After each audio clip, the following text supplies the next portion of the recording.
আজকে বাজেট পেশ করতে চলেছেন অর্থমন্ত্রী, কেন্দ্রীয় অর্থমন্ত্রী নির্মলা সীতারামন, এবং ইতিমধ্যে অর্থমন্ত্রকের উদ্দেশ্যে রওনা হয়ে গিয়েছেন তিনি। আর এর মধ্যে আজকে রবিবার, প্রথমবার রবিবারে বাজেট পেশ হতে চলেছে। ভোটমুখী বঙ্গের জন্য আলাদা করে আমাদের নজর থাকছেই, কারণ আমাদের রাজ্যের সামনে বিধানসভা নির্বাচন রয়েছে। বাংলার জন্য বাড়তি কোনো বরাদ্দ থাকে কিনা সেদিকে যেরকম নজর রয়েছে, সামগ্রিকভাবে যদি দেখা যায় তাহলে বাজেট থেকে প্রত্যাশা কি রয়েছে। অবশ্যই আয়করের ক্ষেত্রে, স্ট্যান্ডার্ড ডিডাকশনের ক্ষেত্রে, এবং সাধারণ মধ্যবিত্ত মানুষ যারা আশা করছেন যে তাদের কোনো সুরাহা, তাদের কোনো সাশ্রয় হবে কিনা, মধ্যবিত্ত, সাধারণ মধ্যবিত্ত, আম আদমি সেদিকে যেরকম তাকিয়ে রয়েছে। সেক্ষেত্রে হোম লোনের ক্ষেত্রে ছাড়ের ঊর্ধ্বসীমা বাড়ানো হয় কিনা, এই সমস্ত বিষয়গুলো যেরকম রয়েছে, এরই পাশাপাশি কিন্তু শিল্প এবং স্বাস্থ্যক্ষেত্রে, কর্মসংস্থানের ক্ষেত্রে এই সমস্ত বিষয়ের দিকে কিন্তু প্রত্যাশা রয়েছে, প্রত্যাশার পারদ তুঙ্গে রয়েছে। বারবার করেই বলছি যে বাংলা যেহেতু সামনে বিধানসভা নির্বাচন, বিহারের ক্ষেত্রে আমরা দেখেছিলাম একদম ঢালাও ঘোষণা করা হয়েছিল বিহারের জন্য।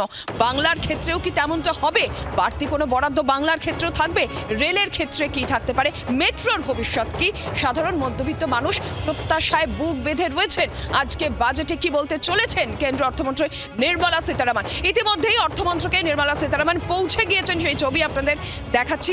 আজকে ইতিমধ্যেই রাজীব আমাদের প্রতিনিধি রয়েছেন, রাজীবের কাছ থেকে একটু আপডেট নিয়ে নিই। রাজীব, অর্থমন্ত্রী ইতিমধ্যেই কেন্দ্রীয় অর্থমন্ত্রকে তিনি পৌঁছে গিয়েছেন। এই মুহূর্তে ঠিক কি আপডেট, কখন বাজেট পেশ হবে, সব মিলে এই মুহূর্তের আপডেট জানবো। দেখো, অর্থমন্ত্রী নির্মলা সীতারামন ঠিক 8:30টার সময় তিনি অর্থমন্ত্রকে পৌঁছেছেন এবং আজকে তিনি বাজেট পেশ করবেন লোকসভায় সকাল সময়। এবং এখান থেকে বেরিয়ে, অর্থাৎ অর্থমন্ত্রকে যারা বাজেট তৈরি করেছেন, দীর্ঘদিনের প্রচেষ্টার ফলে বাজেট তৈরিতে যারা সহযোগিতা করেছেন অর্থমন্ত্রকের যারা আধিকারিক, তাদের সঙ্গে তিনি একটি ফটো সেশনে যোগ দেবেন এবং সেখান থেকে রাষ্ট্রপতি ভবন দ্রৌপদী মুর্মুর কাছে যাবেন।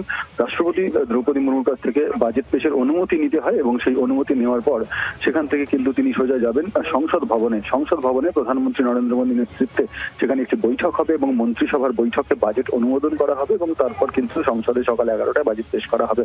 ঠিক যেমনটা তুমি বলছিলে যে এবার বাজেটে পশ্চিমবঙ্গকে বিশেষ করে নজর দেওয়া হবে কিনা সেদিকে নজর থাকছে সাধারণ মানুষের, পাশাপাশি আয় করে ছাড় এবং সাধারণ মানুষের যে সমস্ত বিষয়গুলি খুবই গুরুত্বপূর্ণ, রেল যাত্রায় প্রবীণ নাগরিকদের জন্য যে টিকিটের ভাড়ায় যে ছাড় ছিল সেটিকে আবার ফিরিয়ে আনা হবে কিনা, এই ধরনের বিষয়গুলি থাকছে। তবে বাজেটে সামগ্রিকভাবে দেশের অগ্রগতি, উন্নয়ন এবং ডেভেলপমেন্ট, যে ইনফ্রাস্ট্রাকচারের জন্য যে ইনভেস্টমেন্ট, কর্মসংস্থান, সেদিকে সরকারের কি নজর থাকে, সরকার কতটা সেদিকে গুরুত্ব দেয়, আজকের বাজেটে কিন্তু সবটাই স্পষ্ট হয়ে যাবে।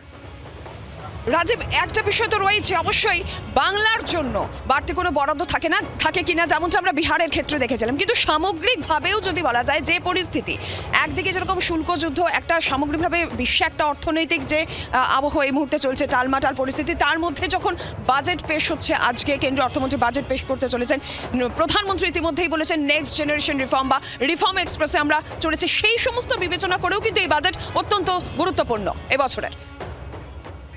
অবশ্যই। দেখো, এক্ষেত্রে তোমাকে জানিয়ে রাখি যে এবারের বাজেট যেহেতু কেন্দ্রীয় স্তরে, অর্থাৎ সাধারণ নির্বাচন যেটা বলা হয়, অতএব এক্ষেত্রে সংস্কারের পথে হাঁটতে পারে সরকার এবং যে বিষয়গুলিতে বিশেষ গুরুত্ব থাকতে পারে, যে প্রযুক্তিগত যে সমস্ত কর্মসংস্থান রয়েছে, অর্থাৎ যে এআই এর ব্যবহার করে যে ভারতে এই মুহূর্তে যে সমস্ত সংস্থাগুলি কাজ করছে, তার ক্ষেত্রে সরকার বিশেষ নজর দিতে পারে, ক্ষুদ্র শিল্পে নজর দিতে পারে এবং অবশ্যই পরিকাঠামো নজরের, যেটা তোমাকে জানিয়ে রাখি যে এক্ষেত্রে রেল, সড়ক এবং যোগাযোগ ব্যবস্থায় পরিকাঠামো উন্নয়ন করে এখানে কর্মসংস্থানের ব্যবস্থা করা সরকারের কিন্তু বিশেষ নজর সেদিকে থাকবে এবং এই বিষয়গুলি এবারে যথেষ্ট গুরুত্ব পাবে বলে মনে করা হচ্ছে। এআই এর ব্যবহার করে যেভাবে বিভিন্ন সংস্থা তারা দেশে কর্মসংস্থানের যে পরিবর্তনগুলি হচ্ছে, অর্থাৎ এআই আসার পরে যে পরিবর্তনগুলি দেখা যাচ্ছে, সেইগুলি নিয়ে কিন্তু সরকার বিশেষ ভূমিকা নিতে পারে বলে আজকের বাজেটে তা কিন্তু স্পষ্ট হবে।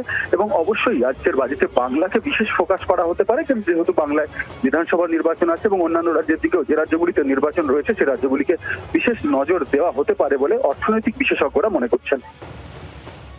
রাজীব, ধন্যবাদ তোমাকে। সেক্ষেত্রে স্বাস্থ্য, শিক্ষা, পরিকাঠামো, কর্মসংস্থান এই বিষয়গুলো নিয়ে কিন্তু প্রত্যাশা থাকে সাধারণ মধ্যবিত্ত মানুষ। তাদের কোনো সুরাহা হয় কিনা, তাদের জন্য কোনো ছাড় থাকে কিনা আয়করের ক্ষেত্রে, স্ট্যান্ডার্ড ডিডাকশনের ক্ষেত্রে, হোম লোনের ক্ষেত্রে, এই সমস্ত বিষয়। মিউচুয়াল ফান্ডে যারা বিনিয়োগ করছেন তাদেরও একটা প্রত্যাশা রয়েছে যে তারা দীর্ঘমেয়াদী বিনিয়োগ করছেন, তারপরেও তাদের টাকা দিতে হচ্ছে, ছাড় দিতে হচ্ছে, সেক্ষেত্রে কোনো ছাড় থাকে কিনা, এই বিষয়গুলো যেরকম রয়েছে। আর এর মধ্যেই আমরা জানি যে প্রধানমন্ত্রী ইতিমধ্যেই বলছেন যে নেক্সট জেনারেশন রিফর্মের কথা তিনি বলছেন, এবং তিনি রিফর্ম এক্সপ্রেসে জুড়েছেন যেটা ভারতের যে অর্থনীতি সেটা বিশ্বের দরবারে কিন্তু আরও প্রতিযোগী করে তোলা। এই বিষয়গুলো যখন জোর দিচ্ছেন প্রধানমন্ত্রী, নেক্সট জেনারেশন রিফর্মের কথা তিনি যখন বলছেন, সেক্ষেত্রে প্রযুক্তিগত উন্নতি সেদিকে কোনো ঘোষণা থাকে কিনা, এই বিষয়গুলো রয়েছে। তবে অবশ্যই বারবার করে যে প্রসঙ্গ আসছে, ভোটমুখী বাংলার জন্য বাড়তি বরাদ্দ। আম জনতা, সাধারণ মানুষ, মধ্যবিত্ত মানুষ, তাদের কি প্রত্যাশা, তারা কি চাইছেন, শুনি।